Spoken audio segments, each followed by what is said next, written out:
Турмушта казан аяк кагышпай койчу беле деп ата-энелердин жаңжалынан чоң маселе көрбөйбүз. Бирок бул чатакташуу балага кандай таасирин тийгизерин ойлодуңуз беле? Көрсө үйдө болгон нерсенин баары баланын өсүүсүнө жана анын психикалык саламаттыгына таасирин тийгизет экен. Ата-эне менен бала ортосундагы мамиле эле жакшы болсо болду эмес. Ата-эненин үйдөгү бири-бири менен баарлашуусу, өз ара мамилеси дагы баланын жашоосунда чоң ролду ойнойт тура. Эгерде биздин үйдө конфликт болсо, жогоруда биз баягы себептерин, факторлорун карап чыкпадык изилдөөбүз, ал себептерден улам балага да таасир этет. Баланын баягы актай болгон мээсине бүт баары жазылат. Анан ал өзүнүн турмушунда ошону чагылтырат. Ошентип тарбиялаш керек экен аялды, ошентип башкарыш керек экен дегендей. Демек көрдүңүзбү, биздин ар бир жүрүм туруму сүйлөгөн сөзүбүз балага мөөрдөй болуп турмушуна басылышын эске алышыбыз керек ата-эне.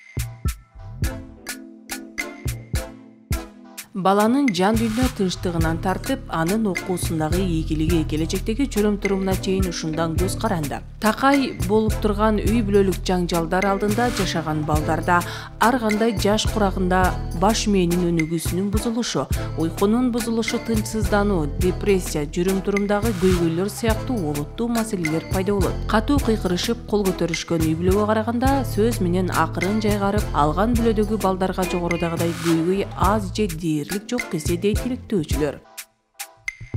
Демек биз ар бир сөзүбүздү этяттап, баланын көзүнчө билбейт, укпайт дебестен, түшүнбөйт дебестен сүйлөшүбүз керек. Чынында айтасыз, эң туура айтасыз. Мен ушунчалык билимдүү, мындай материал жактан камсыз алган, ушундай ата-энелерден да ушундай сөздөрдү угуп калам да. Сен ушул дүйнөдө менин турмушумда ушундай эме келтирип атасың, сен мен неге жаралдың деп. А ошол сен жараттың го ошол баланы, ошол бараны сен жасаттың го. Эми албетте бул жерде эне, ата-эне бул себеп ошол баланын жаралышына. Бирок ошону Кудайым ошол баланы берип атат.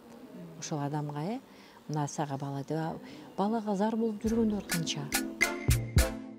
Үйдөгү майда бара жаңжалдар бат-баттан кайталанып, ата-энесинин үндөрү катуу чыгып, жаңжалдашып турса, ата-эне бири-бири менен сүйлөшпөй калса, балада дагы маселелер жарала баштайт.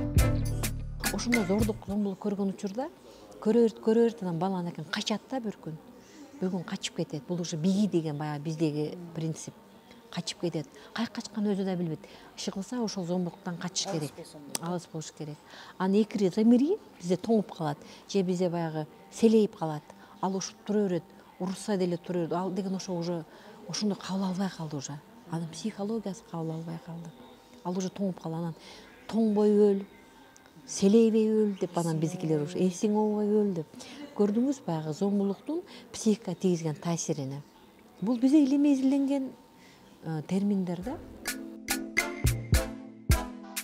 Табиятынанбы же тарбияданбы? Үй бүлөдөгү жаңжалдар балдарга түрдүүчө таасир этет. Мурда ажырашуу балдарга олуттуу зыянын тийгизет деп эсептелген.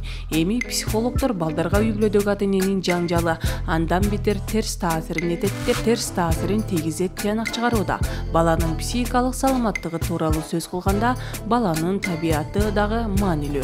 Ата-энесинин мурастап калган мүнөзүнө дагы көз каранды болот.